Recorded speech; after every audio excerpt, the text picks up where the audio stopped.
Jordan Love's he's got a chance here to match. Realistically, need at least 25 yards. Love, pressure up the middle, runs away, throws across his body, and that is picked. 49ers have it. Greenlaw still up. He needs to get down. Greenlaw still on his feet. He's got to go down. Just go down and the game's over. San Francisco takes over. Indeed, they did take over. Welcome back to the program, everybody. That audio was courtesy of the National Football League and Fox Sports. That was Kevin Burkhardt and Greg Olson on the call of the divisional round, the NFC divisional playoff game between the Green Bay Packers and the San Francisco 49ers. Packers quarterback Jordan Love threw the ball across his body, intercepted by 49ers linebacker Dre Greenlaw. He finally got down, and that's what sealed the deal for the 49ers to beat the Packers in a good game at Levi Stadium in Santa Clara, California. Final score 23-20. And speaking of the 49ers, we have him back on the program. We haven't had him on in a while, but it's great to have him back on. He is the co-host of the Sprint Right Option podcast with Jason Aponte. Let's welcome him back, diehard Niners fan, Andrew Pasquini. Hey, Andrew, what's going on, my man? Hey, Ed, everything's good. It's been a minute. I hope you all had, I know it's a month late, but I hope you all had a great holiday season, and I hope you enjoyed what's turned to be a pretty fun football season. Indeed, I did enjoy the holidays. Thank you for asking, sir. Yeah, it's been a fun football season, and they say the best is yet to come, and certainly the best has been coming for the San Francisco 49ers for quite a long time. We've seen the consistency year in and year out, and this is another NFC Championship game appearance for the 49ers. Before we delve deep into recapping the 49ers win over the Packers, I got to ask you this, Andrew. What were your takeaways, or should I say, what words came to your mind with the 49ers victory over the Packers? It was an important victory, and I know that sounds very obvious because every playoff win is important, right? If you don't win a playoff game, your season's over. But the 49ers had 5 losses this season, and I'm going to throw away the Rams loss because that was all backups, and Niners had everything clinched. The common thing the Niners had in their 4 previous losses, Minnesota, Cleveland, Cincinnati, and the Ravens, is the 49ers didn't play their best game. And there's a slight concern because, not every game is going to be your best game. The 49ers were very good in games where everything worked as they should be. We saw what happened when they played the Eagles or the Cowboys when everything was clicking. But the 49ers didn't win a game where things went wrong all season.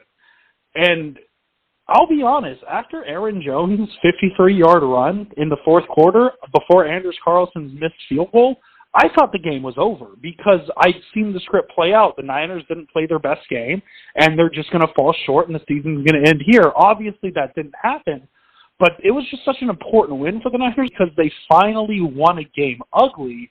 And now you can say, well, the Niners don't have to play their best game to win a football game because they finally did it. It took them until the divisional round, which maybe is a problem in itself, but the Niners won a game where not everything went perfectly, and that's something they needed to check off the list, and I guess better late than never. You're absolutely right. It was better late than never. And again, they got off to a very rough start, and you could see the rust really throughout much of the game. And you mentioned about Aaron Jones. He had his way with the Niner defense, and that running game was solid for Green Bay. But again, 49ers defense, they took advantage of the inexperience of Jordan Love, and Dre Greenlaw made the key play in that one to seal the deal for the 49ers, beating the Pack 4-21 in the NFC divisional playoff game. All right, I want to talk about some players for the Niners in this victory. I want to start off talking about Jauan Jennings. 5 catches, 61 yards in the win over the Packers. Give me your thoughts on Jauan's play. He's always been a very important 49er receiver. I know the Niners, we talk about George Kittle and Brandon Ayuk and Deebo Samuel, but Jauan Jennings has a nickname around here. It's third and Jauan. He always seems to be the player who makes the big play on third downs. It's almost impeccable. I don't have the stat in front of me, but I'm pretty sure majority of his catches this season have come on third down. But he had a huge spot. Deebo Samuel leads the game early. He obviously was an important part of the Niners' game plan. He had 2 touches in the first few plays before he left. And Jauan Jennings stepped up big. I know there was the very confusing end-around call to Jennings to start the second half. That was a very weird play.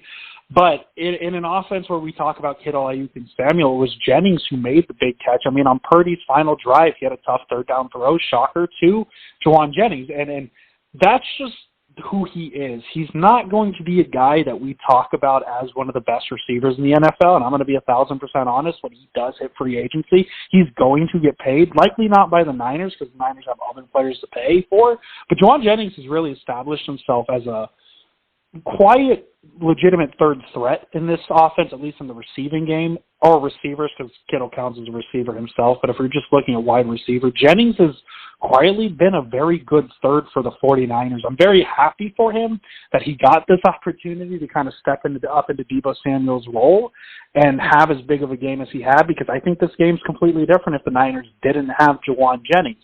Brandon Ayuk only had 3 for 32, and it makes it a little difficult when Deebo Samuel isn't there on Ayuk, but seeing what Jauan Jennings did in the face of adversity, I think he was going to get paid whenever he hits free agency by another team, but I think that game kind of showed you who Jauan Jennings was. He wasn't expected to be in that spot, and he was probably the Niners' best receiver. I know Kittle had more yards, but Kittle had the one big touchdown play that pushed him over the top. Niners probably don't win that game on Saturday with Jauan Jennings, and I'm very happy that it feels like he's finally getting a little bit of that recognition, not because, you know, he's not good, it's just because he's behind the other weapons in this 49ers offense. And so seeing him get this credit has been pretty cool, because he's definitely deserved it. Yeah, absolutely. Jauan's made a big contribution for the 49ers for quite some time since he's been on the team. As you mentioned, Andrew, he's been in the shadow of Kittle and Deebo for quite a while now, but he's definitely made his presence felt. He made his presence felt in the victory over the Packers. And you mentioned his name earlier, Brandon Ayuk, 3 catches for 32 yards. Give me your thoughts on Brandon's play in this game. Yeah, I mean, there wasn't too much to it. It wasn't his best game, but kind of like Jennings, he made an important play on that final drive, that difficult diving catch that I thought he had dropped because the Packer defender knocked it out after he was down. I thought, oh, they might not call this a catch, but he held on to it. And I have been, Ed, we've done this a couple of years now, and I'm finally feeling like I've been, told I'm correct on Brandon Ayuk. I've been telling you all the attention that Deebo Samuel has gotten on the 49ers for the past couple of years.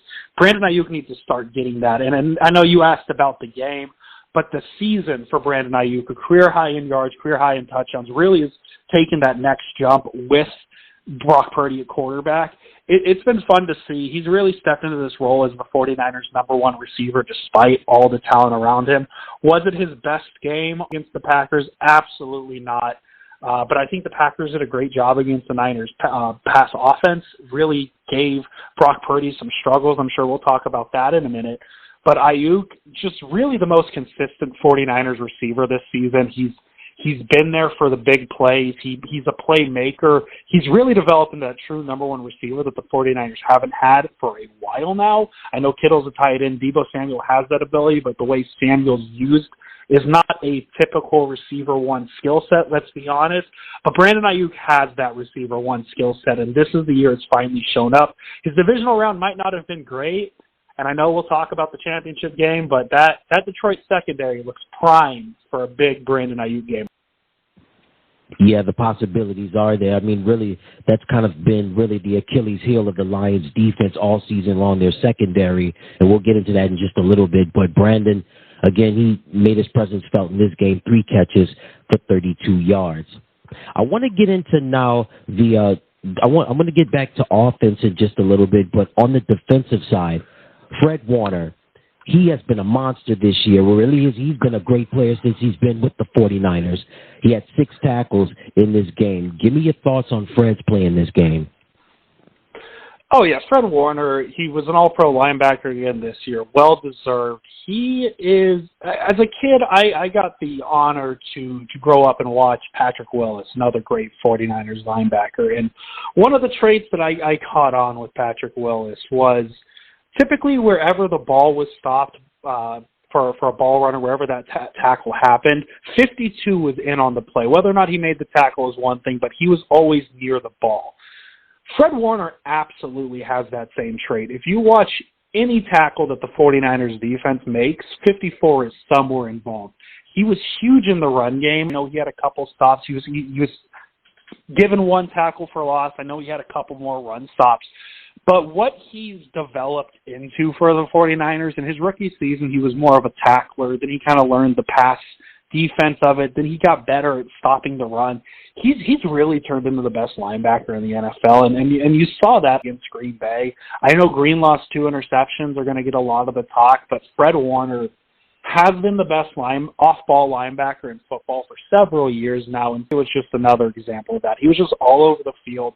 Yeah, he missed a couple of tackles. I think the Niners had a lot of issues with the slippery field at Levi Stadium, but Warner was just as solid as Dre Greenlaw was. I know Greenlaw had the pair of interceptions, but Warner was just as good, if not better.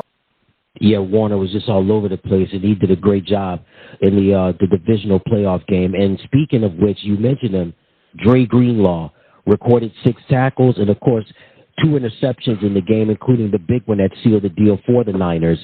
Give me your thoughts on Dre's play against the Packers. Well, first of all, he needs to learn how to not run with the football. It gave us a little bit of a heart attack. I think the first interception, I'm okay with him kind of running around like he did, although he probably ran about 70 yards to get 8 on that one. The second interception, got to get down on that. The clock's almost out. Just get down. Niners go to the NFC Championship game, made it a little extra spicy. But no, Dre Greenlaw has been very good all year for the 49ers. A lot of what you're going to hear is a lot of what I said about Fred Warner. He doesn't get the limelight like Warner does because Warner's been more established. But, I mean, to have the best linebacker duo in football, it takes 2 very good linebackers. And that's just what Dre Greenlaw is. He tends to find himself in the middle of a lot of situations because of how aggressive he is. If you remember the Big Dom situation in Philadelphia, he was the one who got in that scuffle, getting him kicked off the sideline. He tends to find himself in those situations, and sometimes it hurts him, like getting penalties for late hits or roughing the pass or whatever it may be. But you saw he can also make big plays. Niner fans have been calling him Big Play Dre since his big tackle in Seattle in 2019 to win the NFC West. But 2 interceptions against a quarterback who I believe only threw 1 interception in the second half of the season and hadn't thrown a single interception in the last 5 games. In a situation where the Niners defense needed stops because the Green Bay offense it wasn't the best, but it was putting up some points here and there, mostly field goals, but the Niners' offense was not moving, so the Niners needed a big play, and they got 2 from Dre Greenlaw, the 2 interceptions to seal the game. It's almost unbelievable how more often than not, when a big play is needed on defense, it's Dre Greenlaw around the ball, and there is, I don't know if there's a trait you can name for that, being around the ball, intangibles, I guess you could say, but anytime a big play is needed on the 49ers defense, it tends to be number 57, and that's something, while Greenlaw makes some mistakes here and there, it's really enamored 49er fans to him. Yeah, absolutely. And Dre, like as you say, Andrew, in the Bay, they call him Big Play Dre, and rightfully so. He's made a lot of big plays, and he came up huge, making big plays in the victory over the Packers. So I want to get back to the offensive side now, and we got to talk about fun-loving George Kittle, right? George has been doing this thing since he's been with the Niners, right? 4 catches, 81 yards, and a touchdown in the game against the Packers. Give me your thoughts on George's play. Well, he had 2 of the biggest plays on the offense. He obviously had the big touchdown catch, which a beautiful throw by Brock Purdy, but Kittle taking advantage of that. But also the other play that really didn't get a lot of mention because McCaffrey followed it up with the 40-yard touchdown was that little short pass to the left. Kittle took it, broke a tackle here and there, and got 32 yards to get the 49ers, to flip the field for the 49ers, going from their own 29 to in Green Bay territory. That's a huge play, and that's just what he does. I mean, he can stretch the field vertically like Brandon Ayuk. He's almost like a perfect hybrid of Brandon Ayuk and Deebo Samuel, where he can stretch the field vertically, definitely. He can make big plays, but I think he almost prefers, he's almost a sicko. He likes the contact. He likes to run through contacts, and that's where you see plays like his 32-yard reception right before the McCaffrey touchdown. He runs through tacklers, very physical, and the Niners needed that. As I said, the defense made the big plays, but the Niners, the two of the biggest plays the Niners offense had, both to George Kittle, and that's not by mistake. It's just such a spoil of riches for the 49ers, right? It's if you can't, if Deebo's hurt, you still got to worry about these guys, and Kittle might be the best of the bunch because of how talented he is at tight end, not just in the pass game, but the run blocking game as well.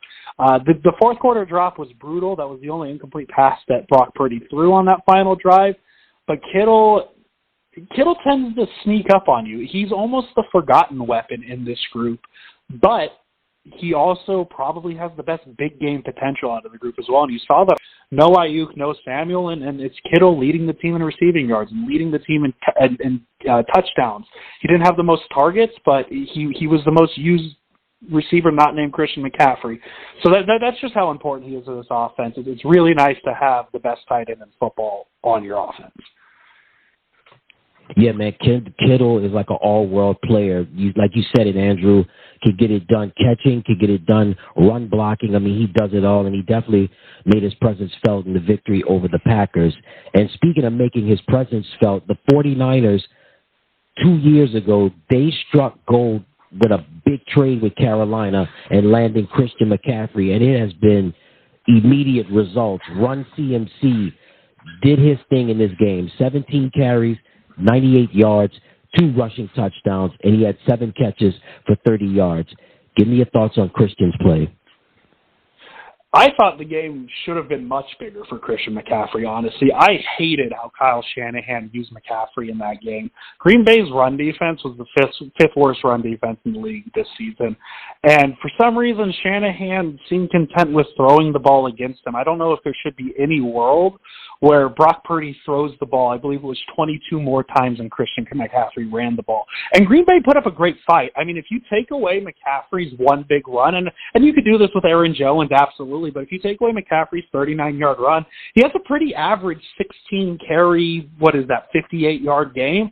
So it's nothing impressive, but obviously you can't take away a 40-yard touchdown, and that's his ability, is no matter how he looks on X amount of carries, there's always that big play threat. And that's what you saw right after the Kittle play. He busts off the 40-yard touchdown run. And that's really, I guess the running joke I've been using all season is, and I used it with Shanahan in previous years, is, Kyle Shanahan can get any running back to average 4 yards a carry. We saw him take a lot. He started with Alfred Morris, who ended up being a decent running back for the Niners for a couple of years. Matt Breida, a lot of guys. Raheem Mostert, he's getting his flowers now in Miami. Kyle Shanahan really excelled at getting running backs to be pretty good.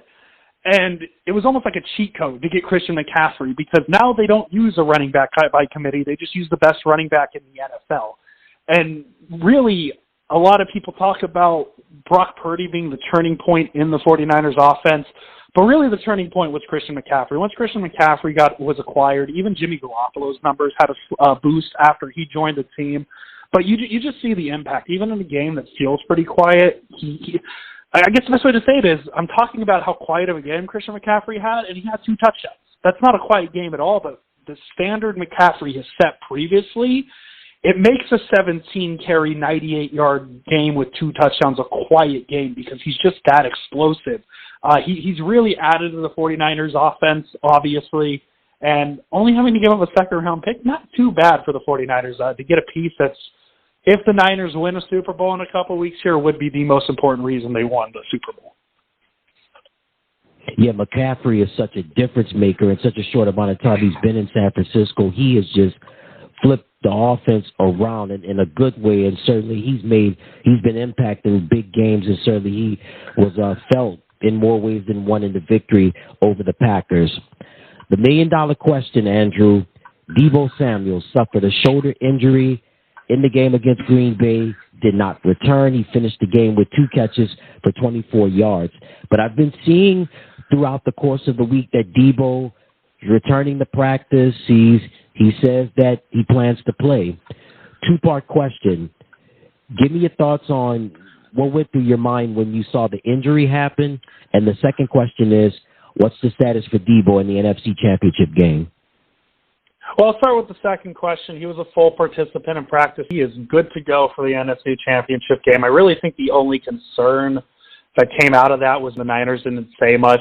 They finally said something in terms of whether or not how it looked. It sounded like it was just a deep bruise, but he's good to go, so no worries there. In terms of what my thoughts were when he went down, it's never good. Obviously, you don't want one of your best offensive weapons to go down with an injury and lose him in the start of a playoff game.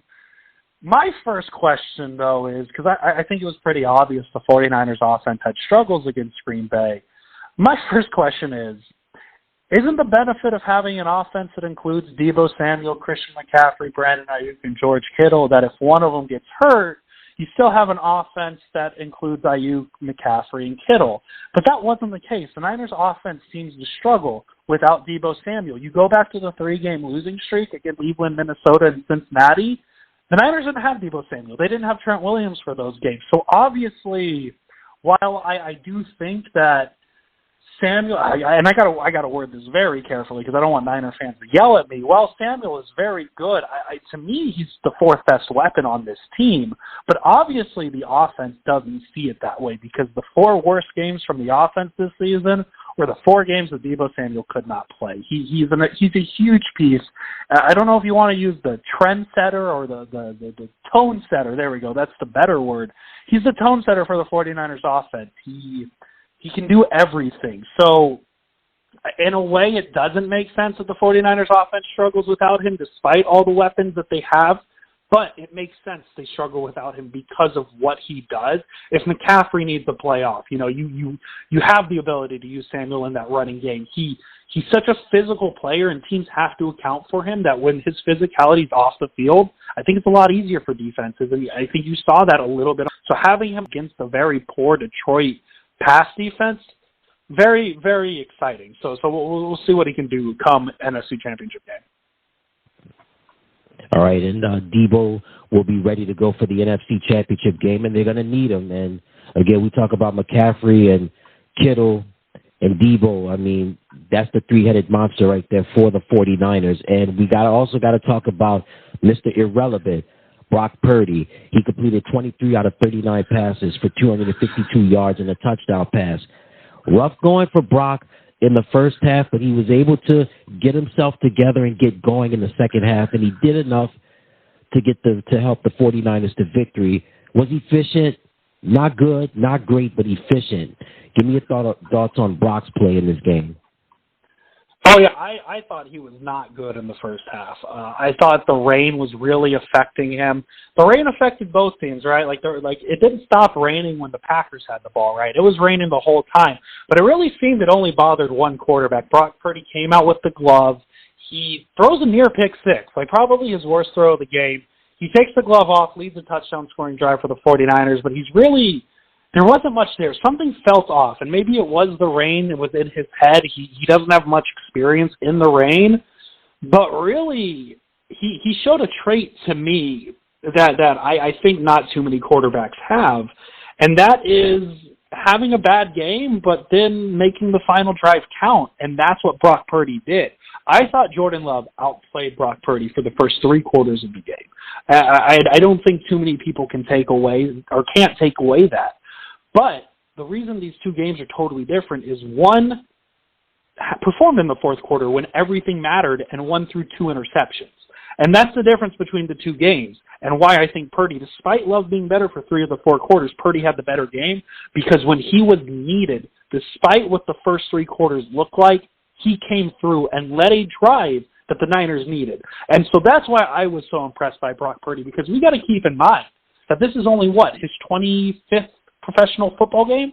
He's still only in his 2nd season, but because of the team he is on, his expectations are significantly different. That's why people are so high on Jordan Love because he did just as much with less around him. Where Brock Purdy, in his 2nd year, his first year and a half as a starter, he gets the second half of last season. This is his first full year as a starter. But the difference is between Love and Purdy is Love was on a team that didn't have playoff expectations. Everything that happened in the postseason was extra for the Green Bay Packers. Brock Purdy stepped onto a team that had Super Bowl winning aspirations, like anything less than a Lombardi trophy for the 49ers, is probably a failure this season. Let's be 1,000% honest. And Purdy, despite being a second-year quarterback, has to shoulder those expectations. So was it his best game? Absolutely not. But again, kind of going back to the Niners needed to prove they could win ugly, Purdy was part of that, because when games were close, go back to the Minnesota game, he had a couple interceptions. Go back to the Cleveland game, he had an interception in the second half. He cleaned up his play in the fourth quarter when the Niners needed it, and that's something the Niners had not seen from him, and that's a step of improvement despite him having a not great game. Yeah, again, the saying that goes, it's not about how you start, but it's how you finish. And Brock, he started off bad, but he was able to finish strong and do enough to get the job done as he was able to help his team beat Green Bay in the divisional playoff game. We got to talk about the head coach, Kyle Shanahan. Since I've had you on the program, Andrew, we've talked about Coach Shanahan and being so close and having those some of those losing seasons where Jimmy G got hurt and able to bounce back with Brock Purdy becoming the starting quarterback after the whole Trey Lance situation went down. I got to ask you, give me your thoughts on Coach Shanahan and his coaching in this game. Yeah, I think the best, as I said, I wasn't thrilled with how he distributed the run and pass. I thought this was a pretty bad game from Kyle Shanahan, to be 1,000% honest with you. It was really weird that he didn't use McCaffrey more in the run game. But the sequence of plays right before the halftime, where the Niners had a chance in Green Bay, the Niners had 3 timeouts at the 2-minute warning. They somehow ran 3 plays from the 2-minute mark to the 34-second mark before calling a timeout. Just horrible time management. They, instead of going for a touchdown with 34 seconds and 2 timeouts, they seemed to kind of settle for a Jake Moody field goal in the rain. That got blocked. And then on top of it, they go 3-and-out to start the second half. And I thought it was a mistake by Matt LaFleur, Green Bay Packers head coach, who opted to return the opening kickoff. And Shanahan loves that. Niner fans have been calling it the double dip. I don't like calling it that. I think that's a weird term. 2-for-1, whatever you want to call it, where you get the ball before halftime knowing you're going to get the ball to start the second half, so you try and get 14 points. Shanahan loves trying to do that. He's done it a couple times. Philadelphia, Jacksonville were the 2 games he did it. He always seems to try and get that kickoff to start the second half. So for Green Bay to give him that second half ball that he likes and set him up perfectly for that 2-for-1 at the half, that sequence of play calling was mind-boggling from Kyle Shanahan. And it's not the first time we've seen him kind of be weird with timeouts, and it's something that maybe should concern Niner fans come the NFC Championship game if it gets a little tight.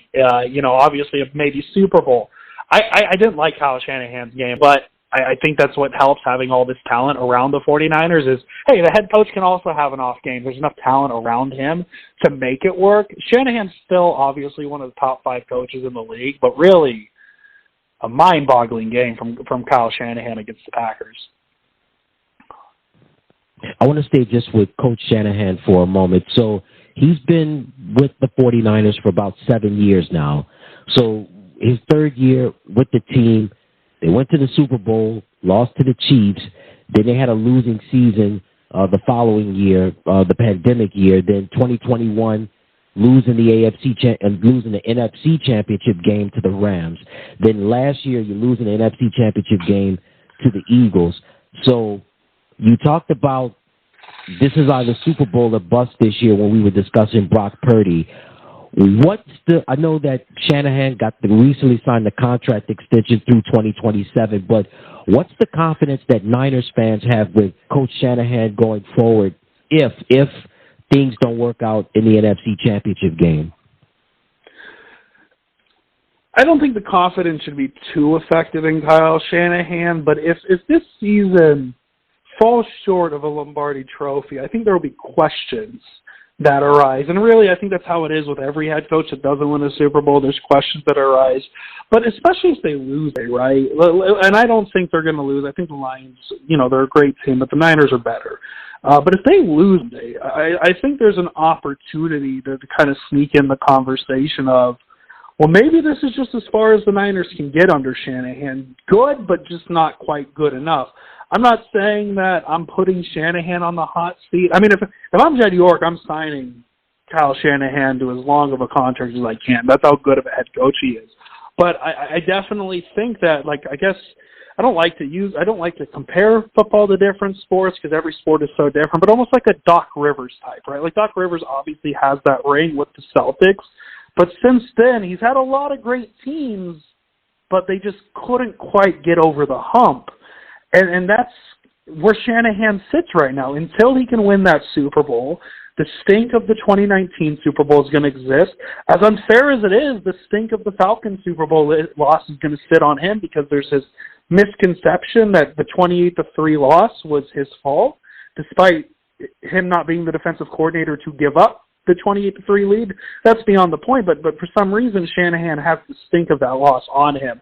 So now you're talking about 3 consecutive NFC Championship game losses, and this one, if it happens, if they lose to the Lions, there is no excuse of, oh, Brock Purdy got hurt, oh, they didn't have a quarterback. It's now like everything was set up. All season it was, well, it's going to be the Niners against probably the Cowboys or the Eagles, and now it's this upstart Lions team, a great team. Again, I don't want to take it away, but I think people had them as a distant 4th team behind the Niners, Eagles, and Cowboys. So if there's a year that's lined up for Shanahan to finally get the Niners back into the Super Bowl, it's this one. I don't think any type of loss in the next 3 weeks for the 49ers puts Shanahan on any hot seat. It definitely doesn't. He just signed an extension. But the conversations of, well, maybe this is just what the 49ers are under Shanahan will definitely get louder, and I think they would be very fair with a loss.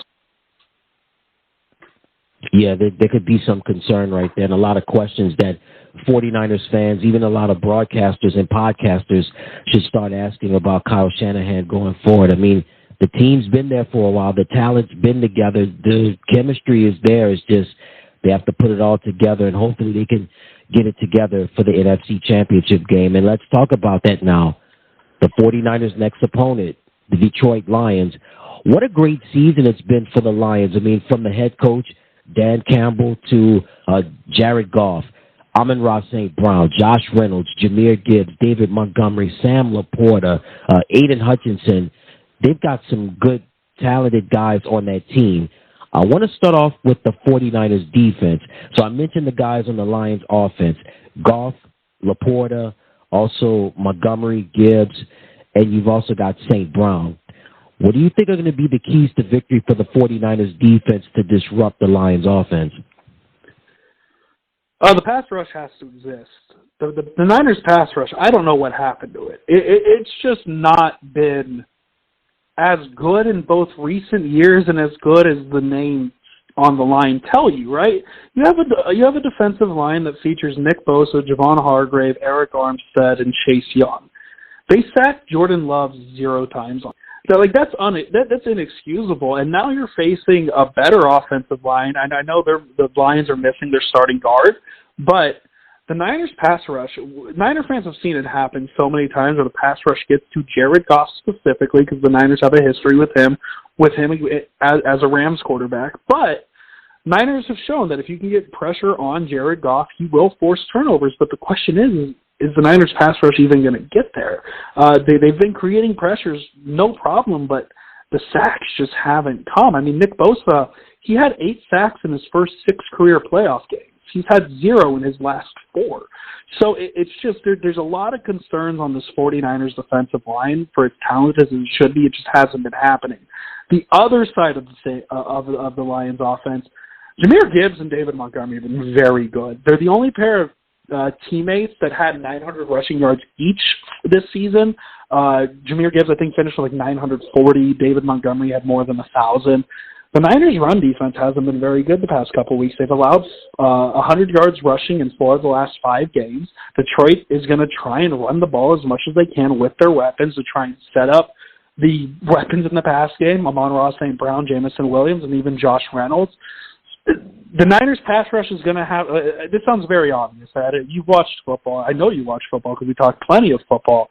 The Niners defense, to be successful, is going to have to create a pass rush and stop the run game. I know that sounds very obvious, But those are two things that the Niners have struggled in, that if you kind of looked at the names on the Niners roster, you'd say, oh, there's no way they've struggled in getting to the quarterback and stopping the run. Look at all this talent.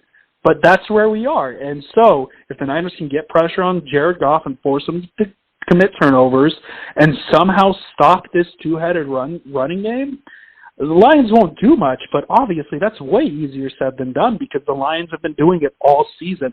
We think of running games. I think if I were to tell you, hey, think of two teams that you think of when you think of running games in the NFL right now, it's the San Francisco 49ers and the Baltimore Ravens.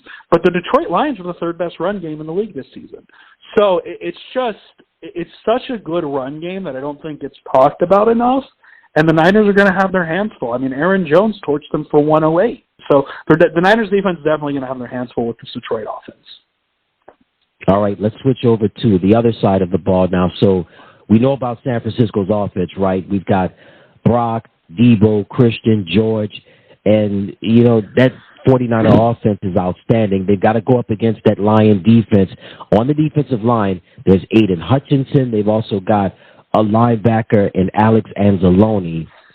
What do you think are going to be the keys to victory for the 49ers offense to get points on the Lions defense? Yeah, it's really going to be the big plays. That Detroit secondary is not great. Despite, I mean, C.J. Gardner-Johnson's good. Bryant Branch has had a phenomenal rookie season for the Lions, but look at the other side, Cameron Sutton, right? Mike Evans had a big game against Detroit. 9 of his 12 targets were against Cam Sutton. He had like 120 yards. Cam Sutton allowed the most yards in the NFL this season, according to Pro Football Focus.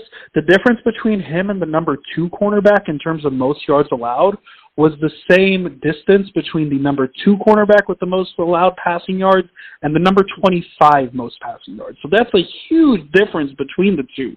Detroit's allowed a season, or the most 20-yard pass plays this season was 69. The 49ers have the most pass plays of 20-plus yards this season.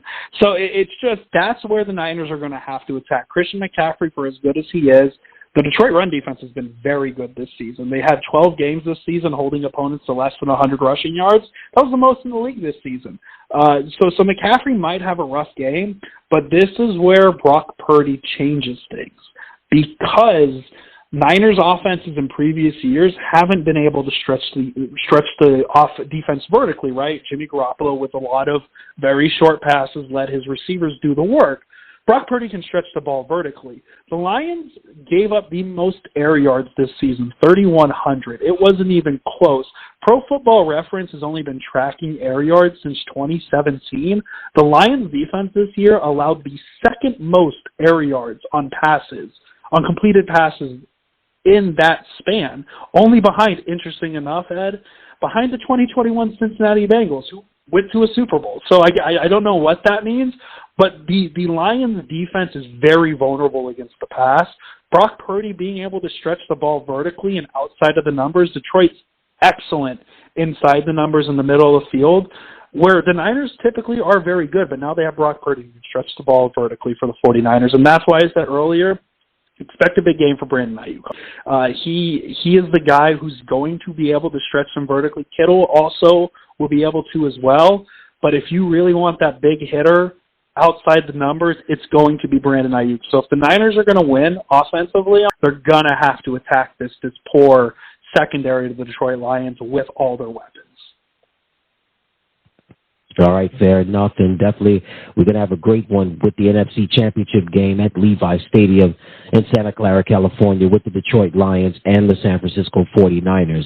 Now, we've seen, Andrew, that the city of Detroit has been buzzing and with an anticipation and an excitement for the Lions being in the NFC Championship. We've seen this consistently for the 49ers for quite some time now. What's the buzz like in the city or in the Bay Area for the Niners being in the NFC Championship? Is it excitement? Is it a little apprehension? It's like, okay, we've been here before. Now what's going to happen? What's the buzz like in the area? Well, I don't think you could have picked two different fan bases in terms of their attitude going into this game. I have a good friend of mine. He's a big Lions fan. I've watched both of the Lions playoff games with him. And to say his face after both of those playoff wins, having not seen the Lions have this level of postseason success in 30 years, it's very comparative to a child seeing the Christmas presents on Christmas morning, right? You come down the stairs, you know how excited that child is. That's the same thing Lions fans kind of have with this team. I wish Niner fans could have that right now. The expectation wasn't to be in the NFC Championship game. It's to win a Super Bowl. So, yes, obviously there's excitement that the Niners are back at this point. You saw how close it was that they weren't at this point after against the Packers, right? There's some happiness there, but it's really, hey, this is another season where the Niners are in this spot. They need a win. They need to win this game because it would be a third consecutive loss. And I make the comparison to Lions fans is they're sitting there, and this is nothing against the Detroit Lions. I love the Lions. I think they're a very talented football team, but I think with their fan base, there's a lot of, we've never seen this before. We know this can this can end at any moment. We're going to enjoy it until that point. That's not how it is with Niner fans right now. This is what the expectation was. The expectation is not to be in the NFC Championship game. It is to win the NFC Championship game and then win the game after. So, yes, there is a little bit of excitement for 49er fans to be back in this NFC Championship game. But a thought I've really wrestled with, Ed, and maybe you can help me figure this thought out. I don't know if I can emotionally handle the thought of the 49ers being eliminated by the Detroit Lions to miss out on the Super Bowl for the third consecutive year. Again, not because the Lions are bad. They're a great football team. But I am 31 years old, Ed. The Detroit Lions have never been relevant in my life. This is the most relevant they've been. Very good for them, not a shot. It's just what it is. But the idea of a franchise as storied as the San Francisco 49ers losing a third consecutive NFC Championship game to a team like the Detroit Lions, a team that's been synonymous with losing for 30 years, I don't know how Niner fans will be able to get over that one. So, yeah, I wish I could say, hey, man, it's all fun, man. Niner fans are very happy to be back in this spot, and I'm sure a lot of them are.